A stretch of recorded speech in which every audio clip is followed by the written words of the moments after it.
Abadi kutoendere Munamato ere makuseni. Ndakuenda kubasa maiti. Aiwa Munamato vemangwanani.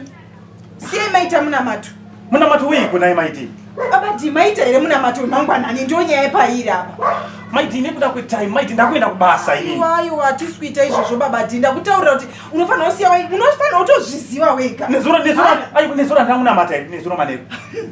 Imi nezuro makanamata kuti kunamata ere kwekwe.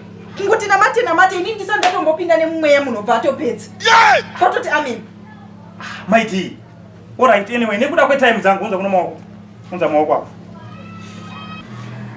Mwari wa Isaka mwari wa Abraham. Isaka kuita siko nai babadi. Mwari wa Isaka kuita siko sati usingazivi Munamato ndiri kutaura inini. Unozvinzwa pinda pamuti namate toni. Ine ndikunamata wani. Iwe ndati pinda mubati namate. Atema buti mai.